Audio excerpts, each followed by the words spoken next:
E me fala o seguinte, o feedback das pessoas que te acessam nas redes sociais é o quê? O que falam? Então, é meio a meio, né? Tá. Tem muitas pessoas que transmitem coisas boas, mas também tem muitas... Acho que tem muita criança no TikTok também, né? Que, querendo ou não, o diferente ele chama atenção. Eu sempre falo que o diferente chama atenção. Tá. Então, por ter muita criança na internet, por eu ter uma síndrome rara, então tem muita gente que acaba elevando o preconceito um pouco a mais e transmitindo coisas muito ruins. Que eu acho que se eu não tivesse um psicológico preparado para tudo isso, eu acho que eu não teria coragem de continuar com o TikTok, não. Você, quando você fala que o que se fala, tem alguma coisa especificamente que te tocou profundamente, assim, de um comentário, alguma coisa?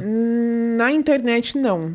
Na realidade, foi um comentário de não vou dizer professor, né? Foi uma pessoa que estava na faculdade junto comigo, né? Que era um orientador nosso, que na época de estágio falou: você não pode trabalhar, você não pode se expor dessa forma, você não pode se formar, só estão tirando dinheiro de você, o povo só tá caçoando de você, porque você não vai conseguir nada na sua vida, você não vai conseguir ir pra frente. Porque a sua vida, na realidade, é você ficar trancada dentro de um quarto. A pessoa te falou isso? Sim, um profissional da área da saúde.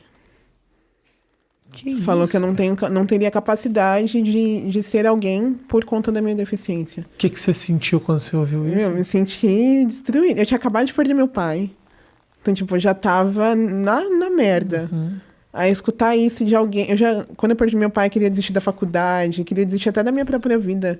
E eu lembro que a minha família, né, meu padrinho, minha tia, minha prima não deixaram. E escutar isso de uma pessoa que estava me acompanhando na faculdade... Nossa, foi horrível, porque eu já não estava bem, né, psicologicamente, e escutar isso de um profissional da área da saúde, alguém que tá ali, que deveria estar ali pelo menos para te pôr para cima, né, e, só me destruiu, só me colocou mais para baixo, só me deu mais vontade ainda de desistir da faculdade. Só que, né, dinheiro gasto não ia existir. Sim. Mas foi muito ruim. Foi muito ruim. Explica pra mim, Dandara, o que é a tua síndrome exatamente? Então, eu nasci com uma síndrome rara, chamada Síndrome de Barber-Say. Eu fui a primeira no Brasil e a terceira no mundo, constatadas pela medicina, até essa síndrome. E quando eu nasci era algo muito novo, né? Não tinha ninguém no Brasil. Então, tipo, eu fiquei isolada numa sala quando eu nasci, né? Porque não sabiam o que eu tinha, não sabia se era algo contagioso. Foi o meu sangue, o sangue dos meus pais foi mandado para fora do Brasil para poder ser estudado, porque no Brasil não tinha ninguém, né? Então não sabiam o que era. Foram descobrir o que eu tinha 4 meses de vida. Então, tipo, eu fiquei internada no hospital até os 4 meses. Aí começaram a me estudar, eu literalmente virei um robozinho nas mãos dos médicos, né? Porque é algo novo, né? Há 23 anos atrás não tinha tanto estudo quanto tem hoje em dia. Então, eu literalmente virei uma enciclopédia na mão deles. Até hoje, né? Até hoje, só que hoje, como tem mais estudos, como tem mais pessoas com essa síndrome, eu acho que eles esqueceram um pouquinho de mim, graças a Deus. Você já encontrou outras pessoas que têm a mesma síndrome que Pessoalmente, não. Tá. Mas pela internet. Depois, eu achei isso muito legal. Que depois que eu me expus na internet... Se eu não me engano, veio 4 pessoas atrás de mim, pedindo ajuda, pedindo para ver com os meus médicos, porque tem lugar que não tem tanto estudo, né? Veio uma mãe que tem um filho com a mesma síndrome, que é pequenininho, pedindo ajuda de como expor ele para a sociedade. Eu achei isso muito legal, porque, tipo, até então, só tinham 12 casos no mundo inteiro, né? Constatados. Sim. E depois que eu me expus, foi aparecendo mais e mais. Acho que hoje, constatado, já tem uns 22 casos.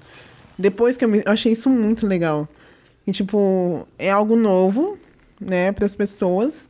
E eu ter aberto as portas para que pessoas com a mesma deficiência que eu vejam que não é um bicho de 7 cabeças. E por isso que eu queria conversar com você. Eu achei o negócio de você fazer o teu TikTok muito legal. Eu te perguntei o que é a tua síndrome, mas, por exemplo, eu já estudei, eu fui ver o que era. Eu fiquei curioso, eu gostei muito do conteúdo que você fazia e de colocar, cara, eu imaginava que de alguma maneira isso seria inspirador para quem te assiste. E eu achei muito legal, porque por muitas das vezes eu li muitas coisas, tipo, pessoas tentando me ofender, tentando me colocar pra baixo, e eu pensava, meu, será que a minha saúde mental vale a pena passar por essas coisas, ouvir essas coisas? Só que eu já passei por tanta coisa que se a gente for parar se eu for parar pra contar tudo que eu já passei, a gente vai ficar aqui até semana que vem. Imagina. E, tipo, não vai ser pessoas me chamando, ai, cuca, ai, bruxa, ai, não vai ser isso que vai me colocar pra baixo. É claro, eu tenho 23 anos e há 23 anos eu trabalho o meu psicológico pra isso. E eu fico muito chateada com as pessoas que fazem esse tipo de bullying, esse tipo de preconceito virtual, tanto virtual quanto pessoalmente, né? Contei o caso do meu instrutor. Que assim, eu tenho o psicológico preparado, mas tem gente que não tem. Então, tipo, uma palavra pode acabar destruindo o psicológico da pessoa ao ponto dela entrar num nível de depressão ou até um possível suicídio. Então, tipo, isso me deixa muito triste. Saber que pessoas não se importam com as outras, não têm um pingo de empatia pra pensar em como aquela palavra vai afetar aquela pessoa. Quando você recebeu esse contato da mãe que teve a criança, qual foi a tua dica? Então, de cara eu mandei mensagem pra minha médica. Falei, o que eu falo? Que eu mando seu contato pra ele, pra ela, que não sei o que fazer. Aí ela perguntou pra mim como expor, né? Como colocar o filho dela. Porque ela falou que tinha medo de sair com o filho dela. Não pelo filho dela ter a deficiência, mas medo da reação das pessoas. E ela falava inglês, né? Eu tive que usar o Google Tradutor, porque então inglês... não era brasileira. Não, inglês não é o meu forte. Aí fui lá no Google Tradutor, escrevi um mó textão, e no texto eu falava, tenta não se importar com a opinião dos outros, porque o diferente sempre vai chamar atenção, né? Não, a pessoa tem uma deficiência, mas se a pessoa tem o olho claro, ela chama atenção. Se a pessoa você tem uma tatuagem doida, muito, desculpa a palavra, muito foda no braço, ela chama atenção. Obrigado.